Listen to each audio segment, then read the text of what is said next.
নমস্কার দর্শক বন্ধুরা, কৃষিতে বিকাশ চ্যানেলে সবাইকে স্বাগত। আজ আমরা একটু নতুন ধরনের ভিডিও নিয়ে এসেছি।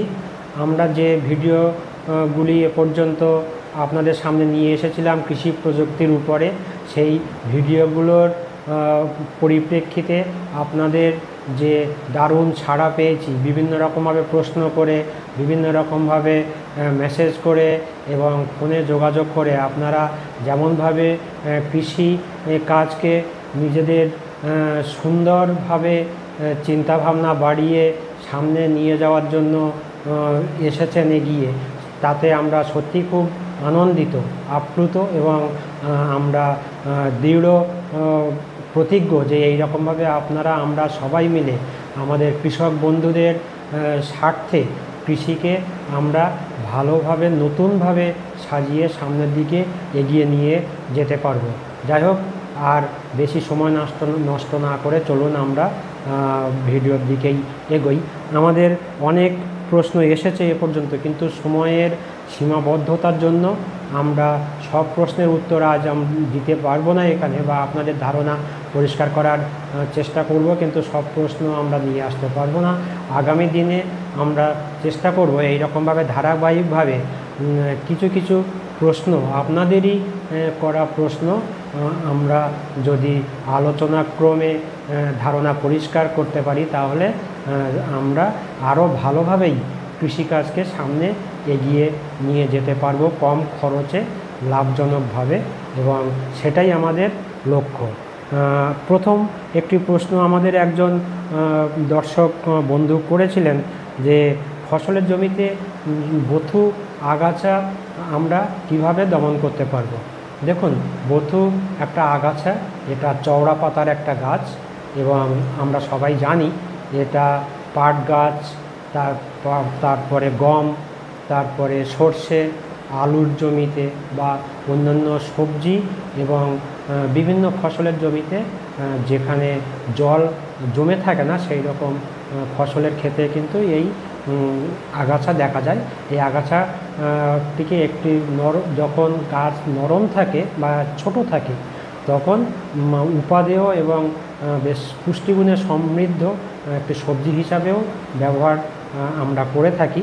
তো এই চওড়া পাতার আগাছা দমন করতে গেলে আমাদের নির্ভর করতে হবে যে কোন ফসলের ক্ষেতে এই বথু আগাছা জন্মাচ্ছে, কারণ যে ফসলের ক্ষেতে এই বথু জন্মাবে সেই ফসলের উপরে নির্ভর করেই কিন্তু আমাদের আগাছানাশক ওষুধ ঠিক করতে হবে, এবং অবশ্যই সেটি চওড়া পাতা জাতীয় আগাছা দমন করার জন্য ওষুধ হতে হবে। আমাদের 3 ধরনের আগাছা আছে আমরা জানি।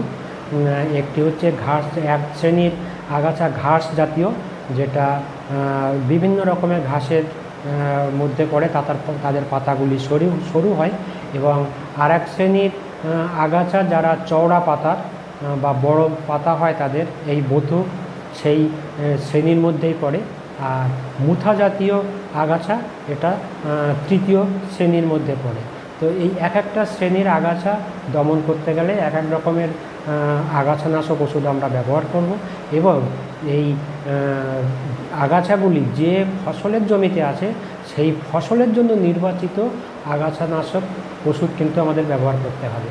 সাধারণত বলি যে যদি গমের জমিতে বথু হয় তাহলে আমরা খুব ভালোভাবে একে দমন করতে 2,4-D অ্যামাইন জাতীয় সল্ট বা লবণ জাতীয় যে আগাছানাশক আছে প্রতি লিটার জলে 4 ml এই হিসাবে ভালো করে মিশ্রিত করে আমরা ওই গমের জমিতে মোটামুটি 20 থেকে 25 দিনের মধ্যে যদি স্প্রে করি তাহলে কিন্তু এই আগাছা দমন হয়ে যাবে।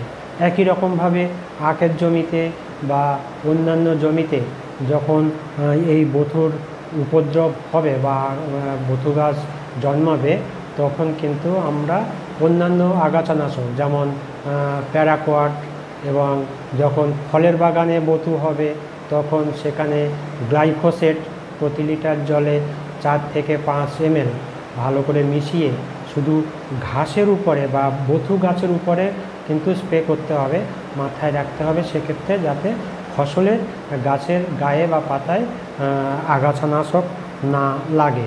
তো এই রকমভাবে ফসলের উপরে নির্ভর করে আমাদের কিন্তু সেই আগাছানাশক ওষুধ ব্যবহার করে বতুকে দমন করতে হবে। এর পরের প্রশ্ন আমাদের আরেকজন বন্ধু করেছিলেন, অনন্য নামে বন্ধু, কৃষক বন্ধু। তো তার প্রশ্ন ছিল যে আরও কয়েকজন অবশ্য এই প্রশ্নটি একই ধরনের প্রশ্ন করেছিলেন। তো সেখানে প্রশ্নটা এরকম ছিল যে ধানের পাশকাঠি ছাড়ার সাথে সাথে আমাদের কি কি করণীয় হতে পারে। প্রশ্নটা সত্যি খুব গুরুত্বপূর্ণ একটি প্রশ্ন, এবং আপনারা যে সুন্দর করে ভাবছেন তার পরিচয় কিন্তু তার ইঙ্গিতেই প্রশ্ন থেকেই পাওয়া যায়।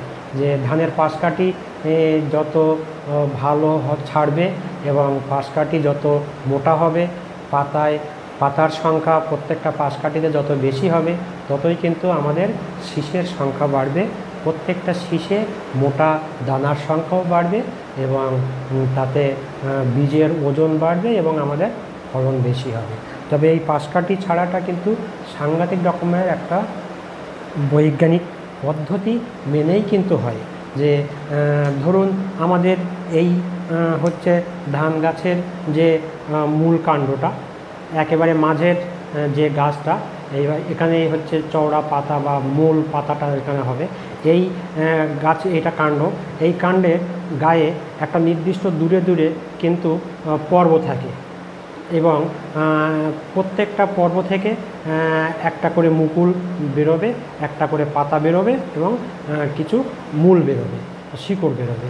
এই রকমভাবে এই কাণ্ডের নির্দিষ্ট দূরত্বে এই একটা যদি পর্ব থাকে, তাহলে এখান থেকে একটা পাশকাঠি বেরোবে, পরেরটা থেকে আবার একটা পাশকাঠি বেরোবে, কিন্তু নিচের পাশকাঠি যেদিকে বেরিয়েছে পরের পাশকাঠিটা কিন্তু তার অন্যদিকে বেরোবে কাণ্ডের, এবং তারপরেরটা আবার অন্য এদিকে, তারপরেরটা আবার এইদিকে। এইরকমভাবে একটা এদিকে আর একটা এদিকে পাশকাঠিগুলো বেরোবে, এবং পাশকাঠি যখন একটা পাশকাঠি বেরোবে সেইটা বড় হবে, সেই পাশকাঠিটাকে মূল পাশকাঠি বা প্রাথমিক পাশকাঠি যদি আমরা বলি, ওই প্রাথমিক পাশকাঠি থেকে আবার দুটো, তিনটে, এমনকি তার বেশিও কিন্তু পাশকাঠি আপনার গৌণ পাশকাঠি বেরোবে। এই রকমভাবে কিন্তু একটা ঝাড় তৈরি হয়ে যাবে। এইবার এই পাশকাঠিগুলোর যেগুলো বাইরের দিকে যে পাশকাঠিগুলো থাকবে এবং যে পাশকাঠিগুলোতে পাতার সংখ্যা, বড় পাতার সংখ্যা 3 বা তার বেশি হবে, সেই পাশকাঠি এবং যাদের উচ্চতা কিন্তু ভালো হবে, সেই পাশকাঠিগুলোই কিন্তু ভালো শীষ দেবে এবং সেই পাশকাঠিগুলোতেই কিন্তু ভালো ফলন আমরা পাবো। সাধারণত গুছির মাঝের দিকে যে পাশকাঠিগুলো, ওই পাশকাঠিগুলো একে অপরের সঙ্গে একেবারে এই রকমভাবে একটা মিশে যাওয়ার জন্য, এবং সেখানে পাতা ভালোভাবে বাড়তে পারে না, সেখানে ভালোভাবে সূর্যের আলো পায় না, এবং মাঝের পাশকাঠি, গুছির মাঝের পাশকাঠিগুলো কিন্তু সেই জন্য অতটা কার্যকরী হয় না যতটা পাশের পাশকাঠিগুলো কার্যকরী হয়। এই পাশকাঠি যত জলদি আসবে ততই কিন্তু আমাদের ফলন বেশি হবে। পাশকাঠি যত নাভিতে তৈরি হবে ততই কিন্তু আমাদের ফসলের ফলন কম হবে। এই পাশকাঠি জলদি আসা এবং নাভিতে আসা, এটা কিন্তু নির্ভর করছে খুব গুরুত্বপূর্ণ একটি বিষয়ের উপরে। সেটা হচ্ছে যে আরেকটু বিস্তারিত বলি, যদিও আমরা আগের ভিডিওতে বলেছিলাম, ধানের উপরে যে ভিডিও ছিল আপনারা হয়তো মনে করতে পারবেন, একটু স্মরণ করিয়ে দেওয়া, যে ধরুন 4 মাসের একটা জাত মানে হচ্ছে যে একেবারে বীজতলাতে বোনা থেকে শুরু করে ফসল কেটে যে নতুন বীজ উৎপাদন, অর্থাৎ বীজ থেকে বীজ পর্যন্ত এই যে মেয়াদ, এইটা ধরুন 4 মাস। 4 মাস মানে হচ্ছে 120 দিন। এই 4 মাসের ভেতরে যদি 4 মাসের একটা জাত হয়, তাহলে 4 সপ্তাহ সে মোটামুটি বীজতলায় থাকবে।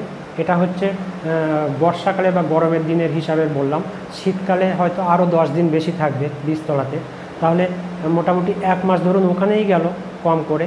তারপরে শীষ বের হওয়ার পর থেকে বা ফুল বের হওয়ার পর থেকে ফসল কাটা পর্যন্ত 1 মাস আমাদের এমনিতেই ছেড়ে দিতে হয়, তাহলে 2 মাস বেরিয়ে গেল। 4 মাস থেকে যদি 2 মাস বেরিয়ে যায়, বাকি থাকলো 2 মাস 60 দিন। এই 60 দিনের ভেতরে ধরুন যে বীজতলা থেকে 3টে বা 4টে পাতা নিয়ে একটা চারা মূল জমিতে রোপণ করা হলো গেল।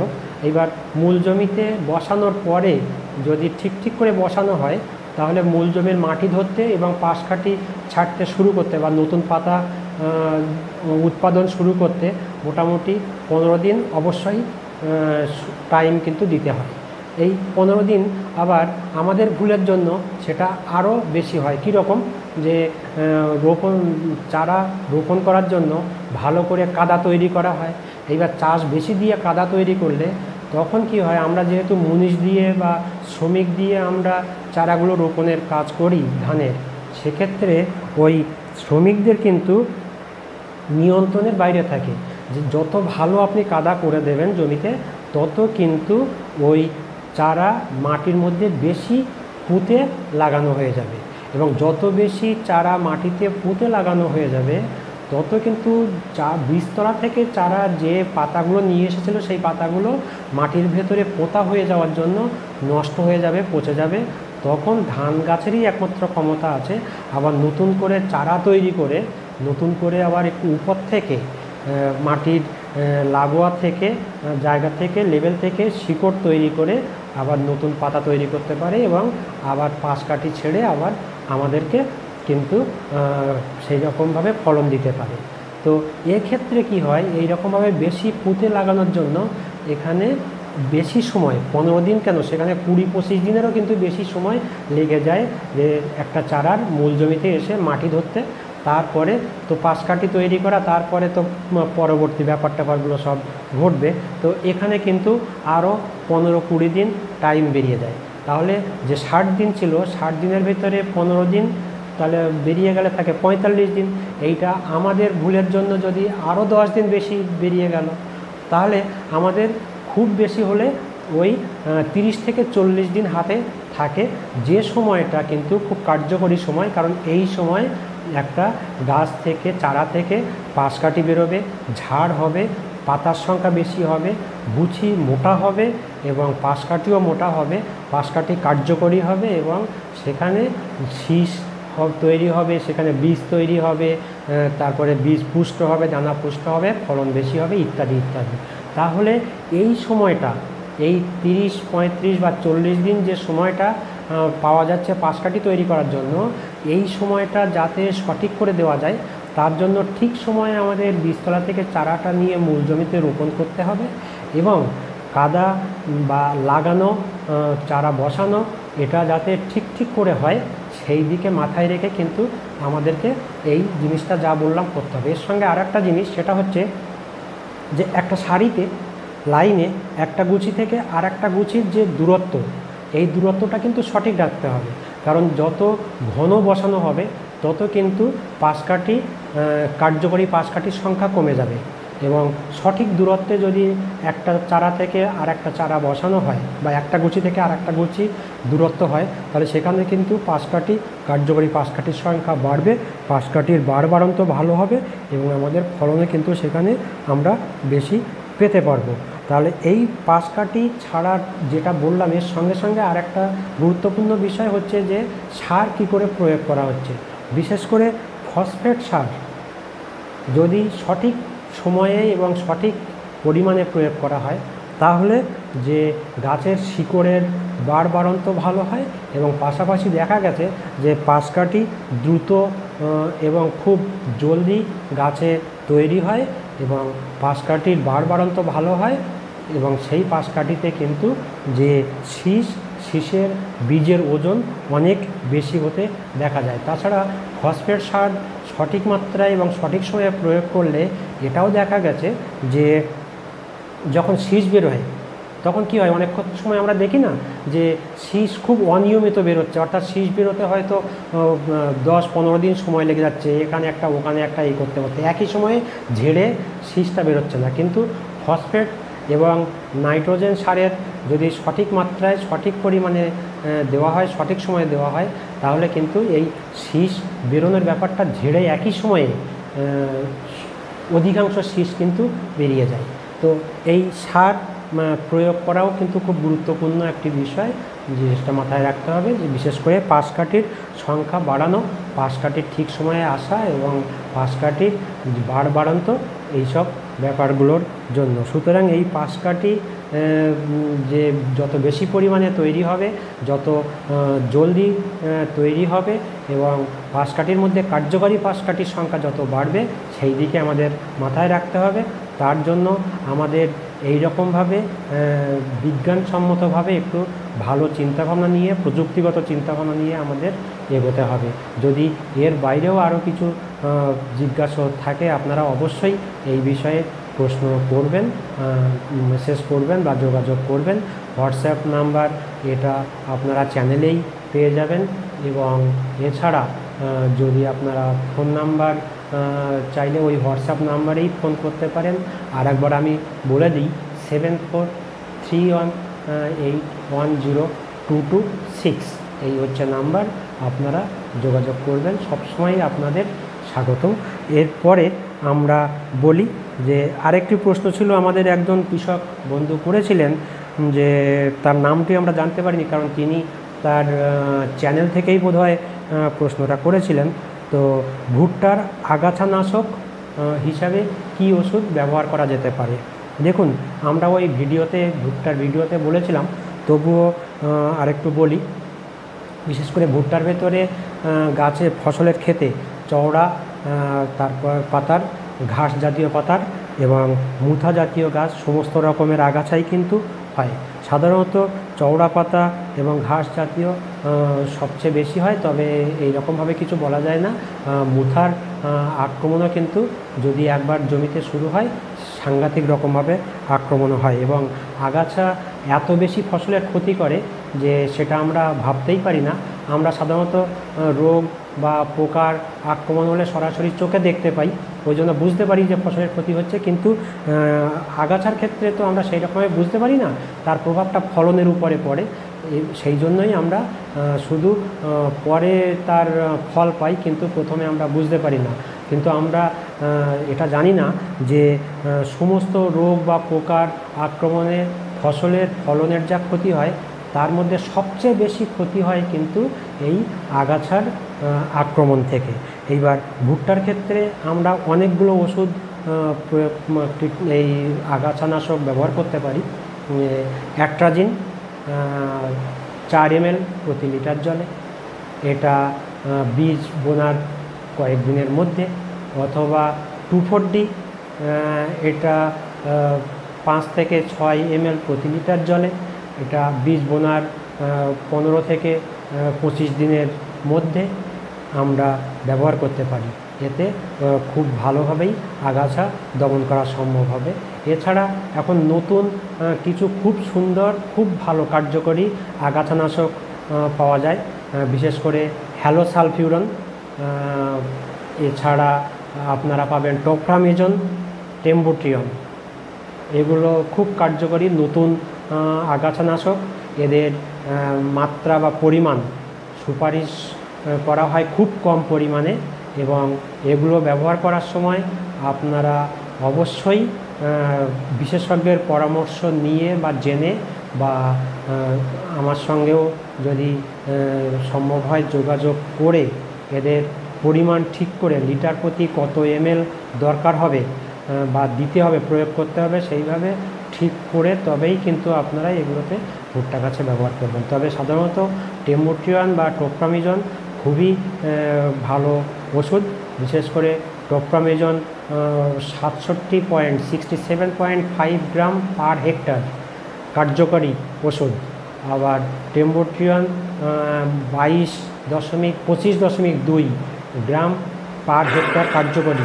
এইরকমভাবে খুব কম পরিমাণে লাগে। সুতরাং এদের প্রয়োগ পদ্ধতি এবং প্রয়োগের মাত্রা সঠিক করে হিসাব করে বের করে নিয়ে তবেই করতে হবে। আপনারা এই ওষুধগুলো প্রয়োগ করার আগে অবশ্যই যোগাযোগ করার চেষ্টা করবেন।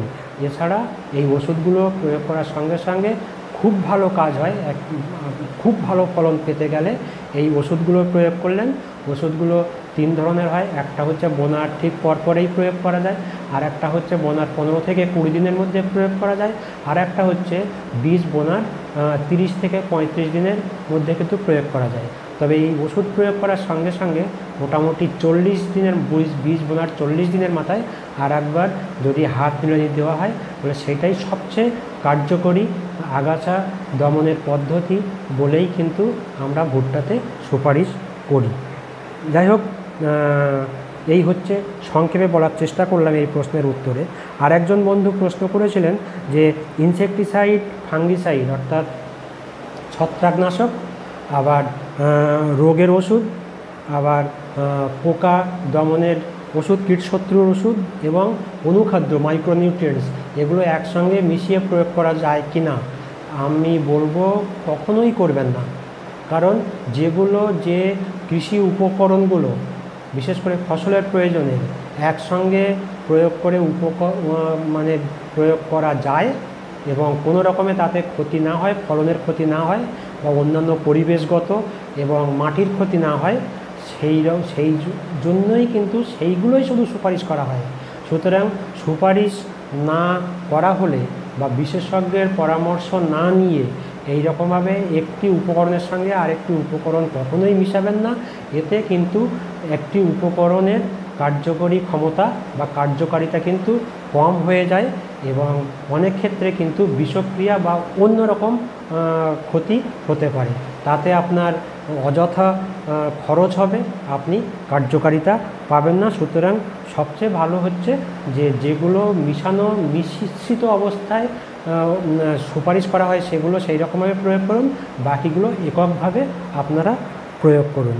আর একটি প্রশ্ন ছিল, আর এক বন্ধু করেছিলেন যে আলুর জমিতে তিনি ভুট্টা ফসল লাগাচ্ছেন, তাহলে সেখানে সার দিতে হবে কিনা? হ্যাঁ, অবশ্যই কিন্তু সার দিতে হবে। কারণ সার দেওয়াটা এটা মাটিতে কতটা খাদ্য আছে এবং মাটির পরীক্ষার ভিত্তিতে কোন ফসল লাগাচ্ছেন তার উপরে নির্ভর করে সারের পরিমাণটা ঠিক করতে হয়। বিশেষ করে যে বেশি পরিমাণে লাগে নাইট্রোজেন, ফসফেট এবং পটাশ, সেগুলো সেই রকমভাবে ঠিক করতে হয়। সুতরাং একটা জমিতে আপনি বছরে একাধিক ফসল লাগাচ্ছেন, তার মানে এই নয় যে একবার ফসলে সার দিলেন আর বাকি ফসলগুলোতে সার দিতে হবে না, এরকম নয়। প্রত্যেকটা ফসলের জন্যই আপনাকে আলাদা আলাদা করে সার দিতে হবে। মাটি পরীক্ষার ভিত্তিতে সার দিন। এবং সেখানে আরেকটি গুরুত্বপূর্ণ বিষয় আপনাদেরকে বলবো যে যখন সার প্রয়োগ করতে হবে তখন আপনারা নাইট্রোজেন, ফসফেট এবং পটাশ, নাইট্রোজেনের জন্য ইউরিয়া, ফসফেটের জন্য সিঙ্গেল সুপার ফসফেট এবং পটাশের জন্য মিউরেট অফ পটাশ, এই রকমভাবে আলাদা আলাদা করে কিনে নিয়ে তারপরে আপনি সুপারিশ অনুযায়ী মিশিয়ে অথবা এককভাবে প্রয়োগ করুন। তাতে আপনার খরচও যেমন কম হবে, পাশাপাশি এই সারগুলো বা কিন্তু গাছ খুব সহজে নিতে পারে। এবং ফসফেট, সিঙ্গেল সুপার ফসফেট হিসাবে সারের মাধ্যমে প্রয়োগ করার বিরাট উপকারিতা রয়েছে। বিশেষ করে তৈলবীজ জাতীয় ফসল অথবা অন্যান্য ফসলের ক্ষেত্রে, ধানের ক্ষেত্রে তো বললাম কিছুক্ষণ আগেই যে ফসফেটকে যদি সিঙ্গেল সুপার ফসফেট হিসাবে ব্যবহার করেন তাহলে গাছ এই সিঙ্গেল সুপার ফসফেটকে খুব সুন্দরভাবে মাটিতে শিকড়ের মাধ্যমে নিতে পারে। এবং সিঙ্গেল সুপার ফসফেট প্রয়োগ করলে সেখানে সালফার আলাদা করে, একটা গুরুত্বপূর্ণ খাদ্য গাছের, আলাদা করে প্রয়োগ করার দরকার হয় না। এবং শুধু তাই নয়, সেটা হচ্ছে যে অন্যান্য বিশেষ করে ক্যালসিয়াম বা আরও কিছু যে মৌল কিন্তু এই ফসফেটের, সিঙ্গেল সুপার ফসফেটের মাধ্যমেই মাটিতে চলে আসে। এবং এই রকমভাবে করলে আপনি যে মিশ্র সারগুলো যেমন বাজারে পাওয়া যায়, যেমন 14-35-35, 10-26-26, 15-15-15, 20-20-20, এই সমস্ত যে মিশ্র সারগুলো, এতে তো দাম বা বাজার মূল্য অনেক বেশি, সুতরাং খরচও অনেক বেশি হয়। সেখানে আপনি যদি ইউরিয়া, সিঙ্গেল সুপার ফসফেট এবং মিউরেট অফ পটাশ হিসাবেই যদি সার প্রয়োগ করেন জমিতে, পাশাপাশি জৈব সার দিয়ে, তাহলে কিন্তু আপনার খরচ অনেক অনেক কম হবে।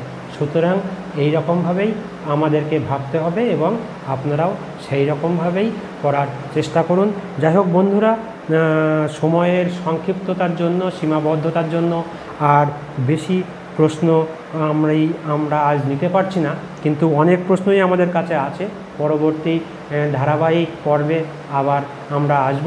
আপনারা যেমনভাবে এগিয়ে এসেছেন, যেমনভাবে কৃষিকে সুন্দরভাবে চিন্তাভাবনা করে এগিয়ে নিয়ে যাওয়ার চেষ্টা করছেন, সেই রকমভাবেই আপনারা চাষবাস করুন, নতুনভাবে ভাবুন। আপনাদের সঙ্গে আমি আছি, যেমন আমার সঙ্গেও আপনারা রয়েছেন। আমরা সবাই মিলেমিশে এগিয়ে একসঙ্গে এগিয়ে যাই, তাহলে আমাদের সামগ্রিকভাবে আমরা ভালো ফল পাবো। আমরা আমাদের কৃষক বন্ধু বা আমাদের কৃষিকাজকে একটা নতুন ভাবে এগিয়ে নিয়ে যাওয়ার আলো আমরা দেখতে পাবো। আপনারা ধৈর্য সহকারে প্রত্যেকটা ভিডিও ভালোভাবে দেখবেন। আপনারা সেই রকমভাবে কমেন্ট বক্সে এসে আপনারা প্রশ্ন করুন। আর পাশাপাশি ডেসক্রিপশানটা আপনারা অবশ্যই দেখবেন, কারণ ডেসক্রিপশানটাই কিন্তু একেবারে নির্ভুলভাবে এবং যে জিনিসগুলো দরকার সেইগুলো যতটা সম্ভব ধারণা পরিষ্কার করে দেওয়ার জন্য বা পরিষ্কার করার জন্য কিন্তু বলা হয়ে থাকে। তো যাই হোক, আজ এইটুকুই। আপনারা সবাই ভালো থাকুন, সুস্থ থাকুন। কৃষির স্বার্থে আমরা একসঙ্গে এগিয়ে যেতে দৃঢ় প্রতিজ্ঞাবদ্ধ। নমস্কার।